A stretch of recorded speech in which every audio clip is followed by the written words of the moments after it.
नमस्कार दोस्तों EPS 95 pension जितने भी लोग देख रहे हैं, आप लोगों के लिए बता दें कि दोस्तों मीटिंगों का दौर जो है वो भी जारी है। फिलहाल सीबीटी मीटिंग हुई, उसका निष्कर्ष क्या निकला उसमें बहुत सारी वीडियो दोस्तों मैं जल्दी लेके आ रहा हूँ। उसको वीडियो को अभी उसमें थोड़ा काम बाकी रह गया है।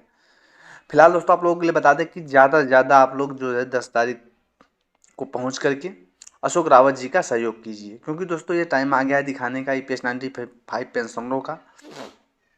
हमारी जो मीटिंग है महाराष्ट्र में, चाहे केरला में, चाहे गोवा में, हर जगह दोस्तों सार्थक, हर जगह पब्लिक पहुंच रही है, हर जगह भरपूर प्यार आप लोगों का मिल रहा है। और इसी प्रकार से मिलता रहा तो आने वाले टाइम में हम जरूर ईपीएफओ को हराएंगे।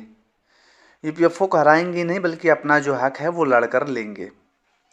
जिस प्रकार से साथ मिल रहा है, कुछ मतभेद भी हो रहे हैं, तो अशोक राउत जी ने पिछली वीडियो में आप लोगों को बताया था स्पष्ट रूप से कि 3 प्रकार के लोग होते हैं। वो 3 प्रकार की कैटेगरी में कौन कहाँ पे आता है और क्या वो कर देखता रहता है, वो सोचने वाली बात है। कुछ लोग ऐसे ही है ना जो देखते रहते हैं और करते कुछ नहीं है। चलिए जब सबका होगा तो हमारा भी हो जाएगा। हो तो जाएगा दोस्त, लेकिन जब आप लोग लड़ाई लड़ोगे तब होगा। जब साथ मिल के लड़ाई लड़ोगे, 10 साल से लड़ाई लड़ी जा रही है, अभी तक हुआ कहाँ तक पहुँचे हम। हर बार वही आश्वासन आश्वासन दिया जाता है। अभी महाराष्ट्र चुनाव में आप लोगों ने देखा था, जितने पेंशनर्स थे वो सरकार के विपक्ष जाकर वोट करना चाह रहे थे, लेकिन देवेंद्र जी फडणवीस जी का जो मीटिंग हुआ, इसमें साफ तौर पे कहा गया, उन्होंने लेटर भी सौंपा, साफ तौर पे कहा गया कि हम इस काम को लेकर के मजबूती से जो है सदन में उठाएंगे और इसको निष्पक्ष करवाएंगे। तो इसलिए दोस्तों पेंशनरों का मत बदला और महाराष्ट्र चुनाव में जो है सार्थक नतीजे देखने को मिले। इसी प्रकार से आने वाले हर जगह जो है, अगर सरकार काम करती है हमारा, तो हम सरकार का काम करेंगे। अशोक रावत जी ने स्पष्ट कर दिया है, सरकार से हमारी कोई जो है लड़ाई नहीं है, सिर्फ हमें अपना हक चाहिए। लेकिन सरकार भी कई जगह अनदेखा कर रही है, जैसे कि आप यूपीएस में कितना जो योगदान देते हो और ईपीएस 95 में कितना योगदान देते हो, ये देखने वाली बात होती है। यहाँ पे आता है तर्क। तर्क इसलिए भी आता है क्योंकि आप वहाँ पे 18.55 योगदान दे रहे हो। ठीक है, अगर उतना नहीं दे सकते तो आप इसमें भी हमारे योगदान में भी आधा तो कम से कम दीजिए। अगर प्राइवेट सेक्टर के हम कर्मचारी हैं तो हमें आधा तो मिलना चाहिए, आधा तो हमारा हक बनता है। हमारे पास क्या है कमी?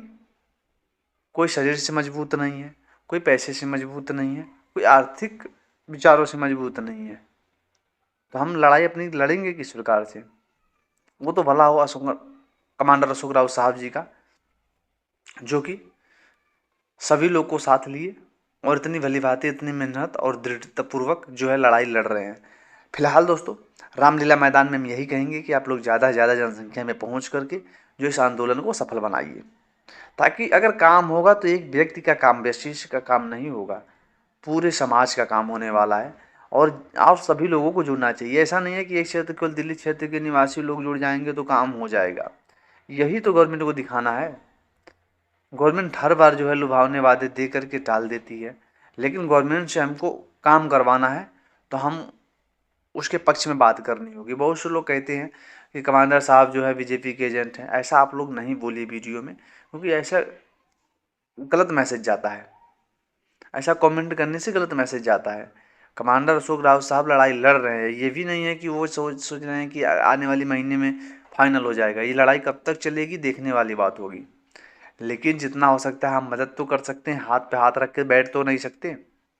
आने वाले टाइम किसका होगा वो देखने वाली बात होगी। जिस प्रकार से हम लोग साथ मिलकर लड़ रहे हैं, हर बार बिछड़ भी जाते हैं, नए चेहरे देखने को मिलते हैं, पुराने बिछड़ जाते हैं। तो गुजारिश ये भी है कि जो ईपीएस 95 पेंशन के अंतर्गत नहीं आते हैं वो लोग भी इनका सहयोग करिए। एक वो किसान थे जो रोड पे आए थे और अपनी बात मनवाए।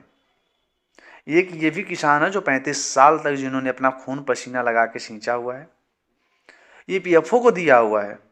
वो पैसा ईपीएफओ ने इस्तेमाल किया, कहाँ लगाया, क्या किया, वो ईपीएफओ का काम है। लेकिन उससे मिलने वाला ब्याज से तो हमारा घर चलना चाहिए। जो हमारा पैसा है वो हमें नहीं आप दे रहे हो। अगर हम वही कहीं ब्याज पे पैसा लगाते तो क्या हमें आने वाले टाइम में इतना भी नहीं मिलता कि हमारा जीवन यापन जो है अच्छे से गुजर सके? उसके बाद कोई जिंदा ही रह कितना रहेगा?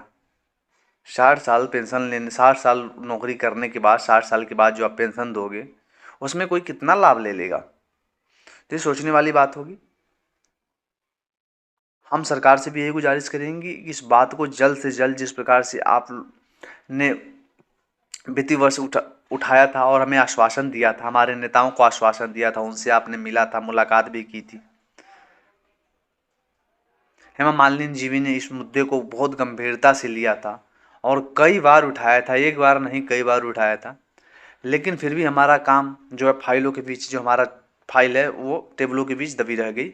अशोक रावत साहब जी, इसमें प्रक्रिया तो होती है, उन्होंने समझाया है, लेकिन धैर्य भी कोई कितना रखेगा। तो इस पर जल्द से जल्द जो है हम लोगों का जो है सराहनीय कदम हो और हम लोग ज़्यादा से ज़्यादा संख्या में पहुंच करके इसका कमांडर अशोक रावत साहब जी का साथ खड़े हों, ताकि आने वाले टाइम में जो हम लोगों का भविष्य कम से कम वो तो उजाला हो सके। ये लड़ाई अगर हम पहले लड़ लेते हैं तो आज हमें ये दिन देखने को नहीं मिलता। और ये 2014 में जो पैसा बढ़ा है, अगर उसी समय हम इतने ज़्यादा जागरूक होते, क्योंकि देखिए अभाव की कमी रही है, आज बहुत से लोग जुड़ रहे हैं, लेकिन 14 में फिर इतने लोग नहीं जुड़े थे। अब तो धीरे धीरे बढ़ रहे हैं ना, हमारी जनसंख्या जो बढ़ रही है, अब तो धीरे धीरे लोगों को मालूम चल रहा है, चाहे सोशल नेटवर्क के माध्यम से मालूम चले या किसी जो हमारी सभाएं हो रही हैं उसमें मालूम, उसमें पता चले। फिलहाल सीबीटी मीटिंग की जल्द आप लोगों को वीडियो लेके आएंगे दोस्तों, इसमें क्या कुछ चर्चा हुआ, क्या कुछ नया होने वाला, आगे वीडियो में बात करेंगे।